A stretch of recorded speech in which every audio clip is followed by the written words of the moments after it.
I'd like to bring this meeting to order with a brief prayer of thanks to our Savior. Our Batman, who art in Gotham, cowled be thy mane.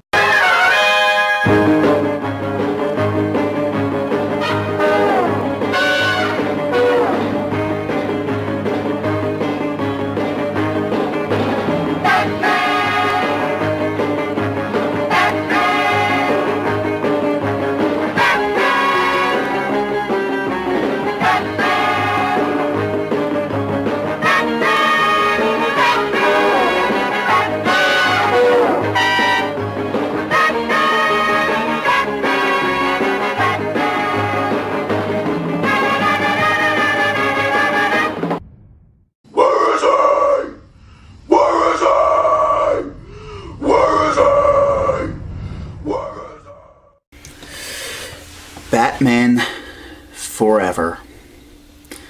What could I say about this? It's basically the beginning of the end for Batman movies before the whole Nolanizing thing. Because Tim Burton's not directing anymore. It does say Tim Burton's producer on this or something, but he has no directorial control, and Michael Keaton is not Batman this time, which is really sad, because they replaced him with Val Kilmer, who basically sounds like he's just trying to do a Batman impression. And now gone is darkness and all that stuff, because, you know, the last one was, like, really freaking dark and, like, weird and gothic. So now it's all bright and colorful, especially the color green, because now we have the Riddler. So it's geared more towards kids. It sort of is reminiscent of the Adam West TV show, but without going as over the top as Batman and Robin does. Because, yeah, like, alright, so Jim Carrey's really big, so he's the Riddler, and it's almost like the Frank Gorshin Riddler from the Adam West series. It's that kind of like cheesy type, but in the end it's just Jim Carrey playing Jim Carrey. It's the role he did in Ace Ventura, Dumb and Dumber, just all that stuff. So it's like nothing's really changed. Not that it's necessarily a bad thing, because he does make this movie a little bit more enjoyable sometimes. But, this movie isn't that great. I mean, kids, I'd still let my kids watch it if they really want to, because, I mean, it's not, like, brain-killingly bad as Batman and Robin, but, it's still not great, and it's not what I would call, like, a Batman flick. We have, what was her name? Playing,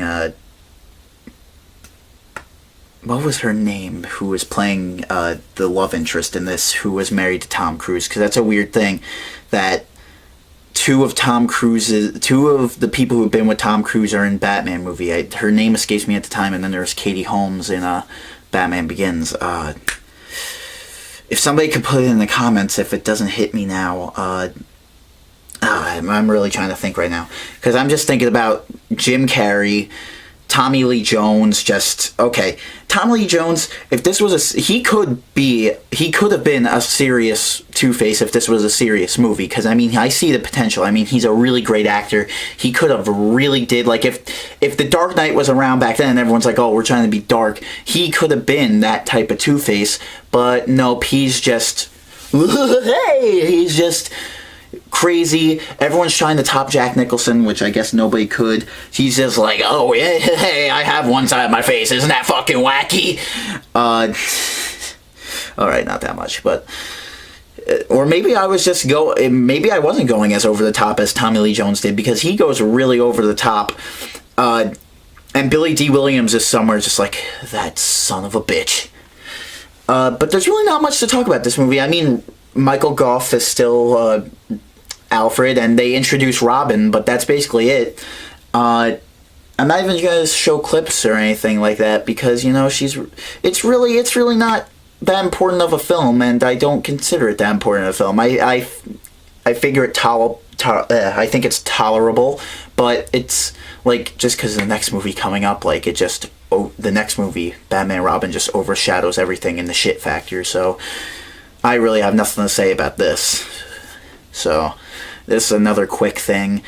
As I said, now it's November, so when I did the Evil Dead retrospective last year, I was like trying to pump it out as much as possible. Don't take that the wrong way. I was just trying to pump out videos left and right before October ended, but try not to expect all like a Batman video coming out all the time. Now it's like November, stuff like that. Like I'm lazy, and also I have school, and that's why Gotham updates aren't happening. I could talk about Gotham too, I guess, right now. Bitch Mooney wasn't in the last episode, so thank God for that. And it ended off on a nice note. But then I'm looking at the coming attractions, and Jada Pinkett Smith, Bitch Mooney's back, and I'm like, damn it!